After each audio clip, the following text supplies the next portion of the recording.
Good evening. He once defended Zionism from the editorial chair of the New Republic, justifying wars abroad and Israel's security doctrine at home. Today, he calls Israel's campaign in Gaza a moral catastrophe, possibly even genocide. Peter Beinart's transformation is not a simple ideological pivot. It is a profound reckoning with history, identity, and the cost of silence. In an era when speaking truth risks exile, Beinart has chosen to confront the myths that shaped him and to demand justice for those they erased.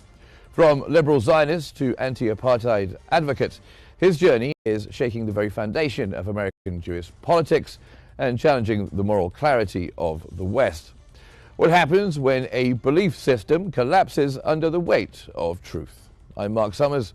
Welcome to In Focus.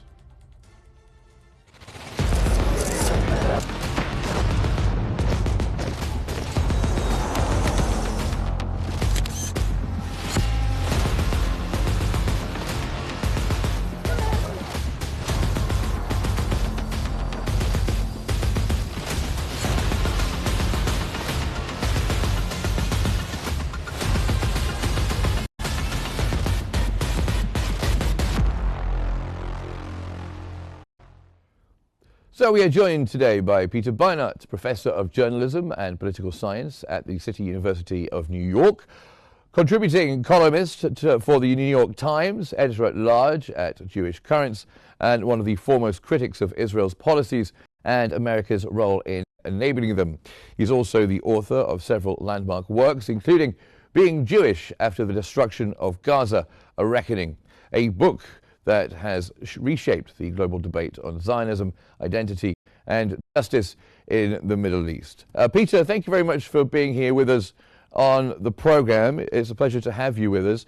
So what was it that first began to shake your faith in the Zionist project? Well, I think I grew up, like many people, thinking about Israel's creation from the perspective of a certain understanding of Jewish history, which is that Jews had been without a state that they controlled, that we controlled, and that under those contexts of statelessness, Jews had endured a very, very long period of persecution and oppression culminating in the Nazi Holocaust. And I do think it is still really important when one tries to understand Jewish discourse about Israel and Jewish support for Israel, to understand that context, to understand that historical lens. I think what I did not think about when I was growing up nearly enough was what this project of state formation meant for Palestinians, that it was impossible to create a Jewish state, a state run by Jews, in a territory where Palestinian Arabs were the overwhelming majority of the population in the early 20th century, without an act of mass expulsion. And those acts of expulsion have continued alongside domination and subjugation. And so while Jewish safety is very, very precious to me, I've come to the belief that, in fact, the only way for Israeli Jews truly to be safe is for Palestinians to be safe as well. And Palestinians can't be safe unless they're free. And you've described Israel's war on Gaza as both a strategic failure and also a moral catastrophe. Of course, some people have called it genocide as well. Do you think there's evidence to support the charge of genocide?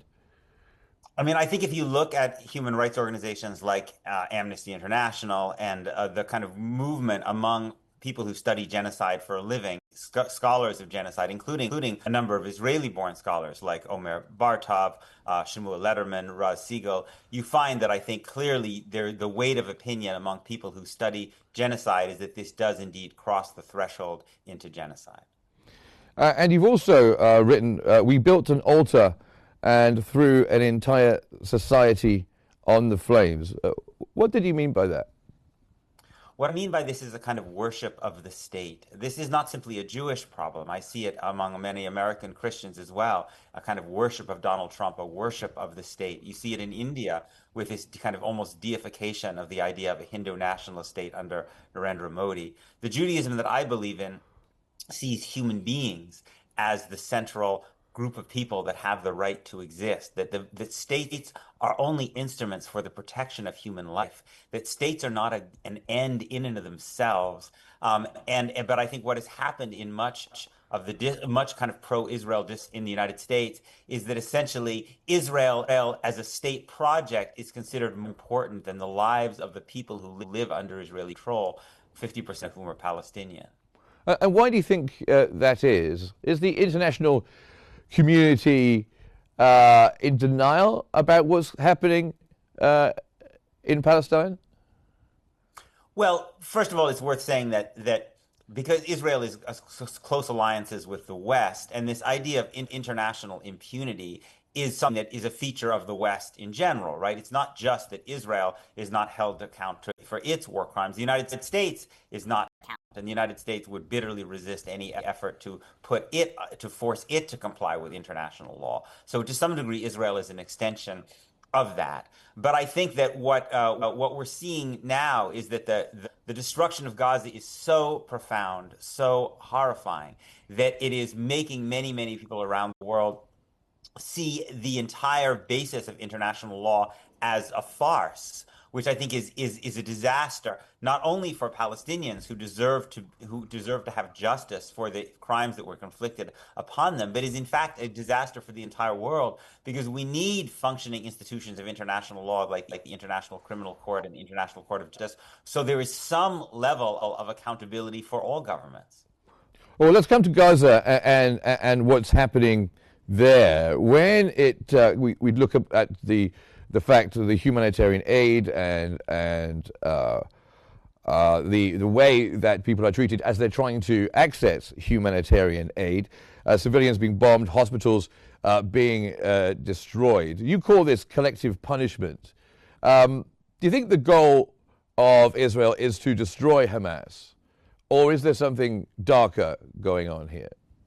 I think there are certainly clearly elements in the Israeli government whose goal is to try to expel as many Palestinians from Gaza as possible. Indeed, there was reporting that very soon after October 7th, that the Israeli government was trying to push the United States and Britain to try to get Egypt to open up the border so there would be a mass exodus from Gaza, because Israel was making Gaza catastrophically unlivable. So there are certainly elements in the Israeli government. I don't think everybody in the Israeli security establishment believes that. There are other people in the Israeli security establishment who would like to try to put the Palestinian Authority or some set of forces with the Arab governments in charge in Gaza rather than depopulating. But there are clearly strong elements in the Israeli government whose view is towards, I think, the depopulation of Gaza, even though they recognize it probably won't happen overnight. And you've compared the Zionist movement to colonial projects in South Africa. Why do you believe that apartheid, the apartheid comparison, is not only accurate but essential? Well, I think the apartheid analogy is accurate because under international law, apartheid basically means a system of domination by one racial, ethnic, religious group over another, which is what you have in Israel-Palestine, given that all Israeli Jews have citizenship and the right to vote, and most Palestinians live without even those basic rights of citizenship, free movement, the right to vote. On the question of colonialism, I think it's important to say two things. First of all, that Zionism clearly had, as envisioned by Theodor Herzl and Vladimir Jabotinsky and others, clearly was a product of its time. This is what the great Palestinian intellectual Edward Said emphasized, a product of its time, which was the high water mark of European imperialism. So the attitudes that people like Herzl and Jabotinsky and others had towards Palestinians, Arabs, were often quite typical of the attitudes that Europeans had towards people in the Middle East, in Africa, and Asia. But it's also important to say that the Zionism and the creation of the State of Israel, for all of the crimes it committed against Palestinians, was perceived and experienced by many Jews as a refuge. For Jews who were fleeing Europe, especially by the 1930s under Nazism, who were not allowed into other countries around the world because Jews were not allowed to immigrate, even as their lives were in greater peril, going to Palestine and then this nascent state of Israel was, in fact, for them a life-saving experience. So these things can both be true at the same time. Now, since you've been calling this out, and of course your latest book being Jewish After the Destruction of Gaza, you've been on a world tour promoting the book. What is the reaction that you've had from different countries, different community groups? Well, I think certainly in among American Jews, and I think to some degree among other diaspora Jewish communities, one is seeing a widening division, within the community, often along generational lines. There's a very stark divide among American Jews along generational lines, in which a larger, many more younger American Jews are asking, I think, very basic and fundamental questions about the nature of the support for the state. After all, most of us were raised to want an America that provides equality under the law for everybody, irrespective of their religion or ethnicity or race, and indeed to believe that our safety depends on that kind of country. That's the way most Australian Jews or British Jews, French Jews think. And so there is a fundamental tension between that and the idea of a state that offers Jews legal supremacy over Palestinians. And I think more and more younger American Jews are wrestling with that tension. Yes, some critics have labeled you a self-hating Jew, which is quite a common critique for people who dissent. But you say that your dissent, as you were just mentioning, is rooted more in your Jewishness. Can you explain how that tradition, you think, informs your call for equality? Sure. So Judaism, like Christianity, Islam, is an ancient and vast religion that speaks in many, many different voices. But the traditions in Judaism that speak the most powerfully to me begin with the understanding that all human beings are created equal in the image of God. Indeed, Torah that does not begin with the Jewish story. It begins with universal human beings created equal in the image of God. And from that, the rabbis come to the principle that all human beings has kind of incalculable value. That, as we say in Jewish tradition, to destroy a single life is to destroy a universe. And so from that principle, if the theological principle is that all beings are created equal in the image of God, I think the political legal principle that should be that all human beings are treated equally in the eyes of the law, irrespective of their religion or ethnicity or race or gender. And that's the perspective that I apply to Israel and Palestine and to every other place in the world.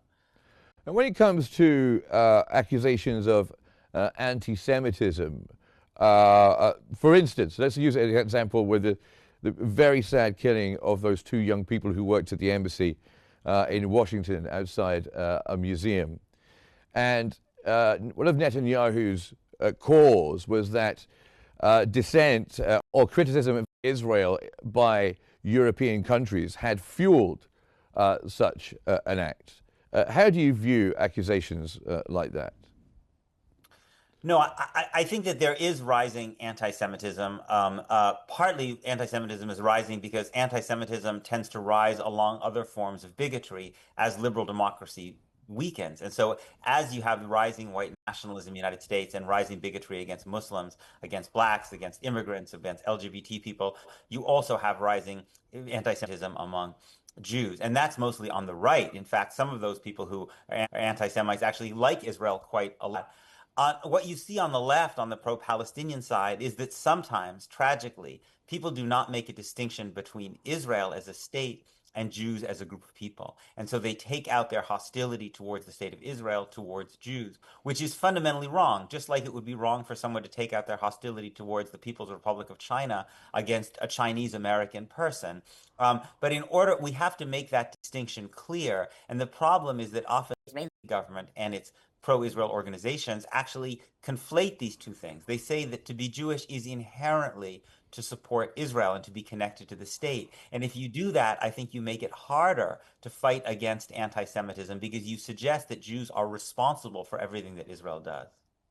And the far-right evangelical Christian movement seems to be very close to the American Jewish community, and or in fact, in support of Israel. Why is that?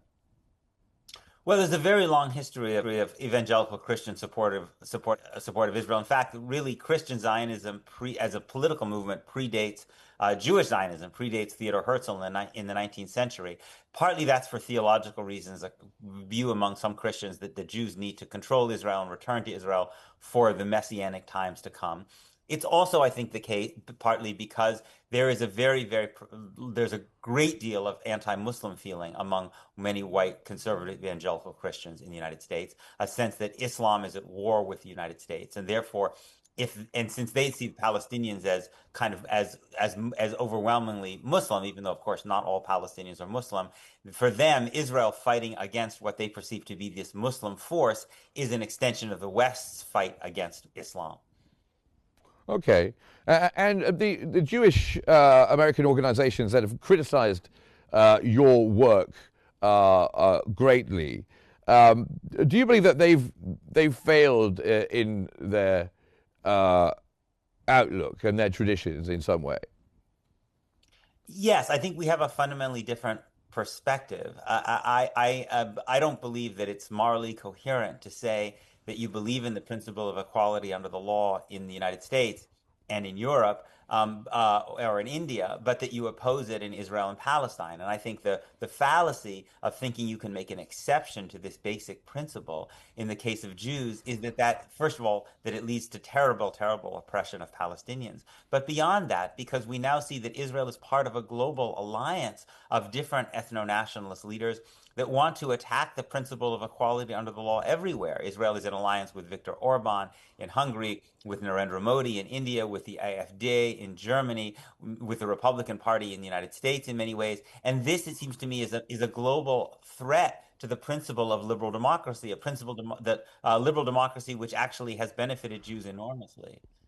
And when it comes to the more recent events that have happened, you've spoken out against the military strikes on Iran. What is it that, why is it, do you think, that the claims that Iran is an existential threat are incorrect, or do you believe that? I do think they're incorrect. First of all, Israel has hundreds of nuclear weapons, so it has a very, very strong nuclear deterrent. Even if Iran did get a nuclear weapon, and I certainly hope they do not, but even if Iran did get a nuclear weapon, the United States lived for decades and decades alongside with a rivalry, an adversarial relationship with the Soviet Union and with China once they had gotten nuclear weapons and we were able to deter them.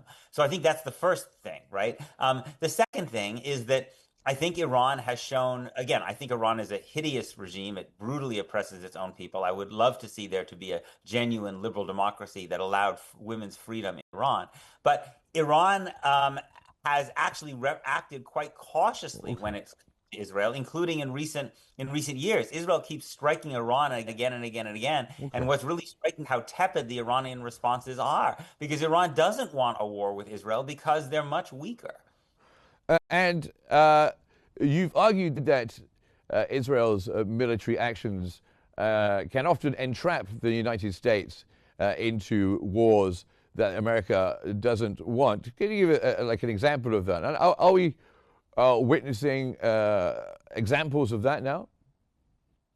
I worry that that's the case. Look, the United States is perfectly capable of going to war without Israel's involvement. The U.S. attack on Afghanistan and indeed the U.S. attack on Iraq, Israel did not play, I think, a significant role in America's decisions to attack. But in the case of the recent strike on Iran, where Israel began that attack, and then the Trump administration joined in, I think in that case, Israel did play a very critical role in America's decision to bomb. And I think it's a decision that is very dangerous to the United States. It's a decision that further destroys international law. And if the principle is that any country can attack another country simply because they think that country could become a threat to them in the future, even if they're far stronger than that country in the present, that's a world that's much more dangerous for everybody. And I also worry about how Iran and other groups will retaliate against the United States in retaliation for that attack.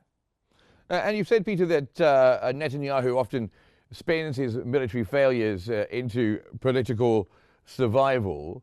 What did you mean by that? And also, do you think had this war not happened, do you think Netanyahu would still be in office now? I think he probably would not be.